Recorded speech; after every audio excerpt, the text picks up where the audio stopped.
SIR के विरोध में चल रहे आमरण अनशन के दौरान ठाकुर नगर में एक गंभीर घटना घटी।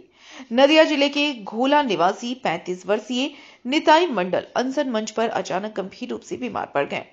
उन्हें पहले चांदपाड़ा ग्रामीण अस्पताल में प्राथमिक उपचार दिया गया, लेकिन स्थिति बिगड़ने पर बनगांव उपमंडल अस्पताल में स्थानांतरित किया गया। डॉक्टरों के अनुसार निताई मंडल हृदय रोग से संबंधित समस्या के कारण बेहोश हो गए थे। अब तक इस आंदोलन में कुल 9 अनशनकारी बीमार पड़ चुके हैं। আমাদের অনশনকারীদের মধ্যে একজন যার ভাই গতকাল হার্ট অ্যাটাকে মারা গেছে। উনি অনশনে ছিলেন, হয়তো সেই নিয়ে দাদা উনিও মেডিকেলে কম্প্রোমাইজ পেশেন্ট ছিলেন, সেই কারণে গতকাল রাতে হার্ট অ্যাটাকে তার ভাই মারা গেছে। আর উনি আজকে সকালে বাথরুমে গেছিলেন, বাথরুম থেকে ফেরার পরে ওনার শরীরটা খুব অসুস্থ হয়ে পড়ে এবং প্রেশারটা খুব বেড়ে যায়। স্থানীয় হসপিটালের সিস্টাররা ছিলেন, একজন ডক্টর ছিলেন, তারা চেক আপ করে দেখলেন হার্ট অ্যাটাকের মতো সম্ভাবনা। আমরা সঙ্গে সঙ্গে ঠাকুরগাঁও হসপিটালে নিয়ে যাই, সেখান থেকে বনগাঁ হসপিটালে রেফার করেছে।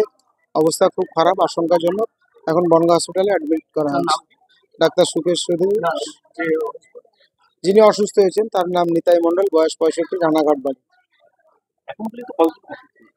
এখনো পর্যন্ত গতকাল পর্যন্ত 8 জন ছিল, আর আজকে সকালে একজন অসুস্থ হলো, যার অবস্থা খুব আশঙ্কাজনক।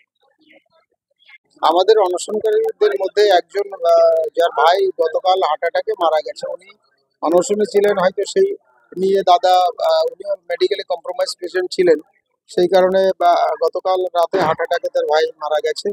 আর উনি আজকে সকালে বাথরুমে গেছিলেন, বাথরুম থেকে ফেরার পরে ওনার শরীরটা খুব অসুস্থ হয়ে পড়ে এবং প্রেশারটা খুব বেড়ে যায়।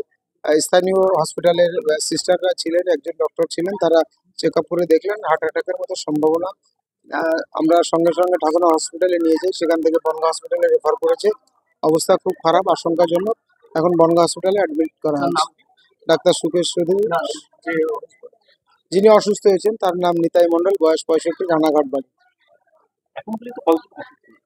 এখনো পর্যন্ত গতকাল পর্যন্ত 8 জন ছিল, আর আজকে সকালে একজন অসুস্থ হলো, যার অবস্থা খুব আশঙ্কাজনক। Bureau report, PVTV news.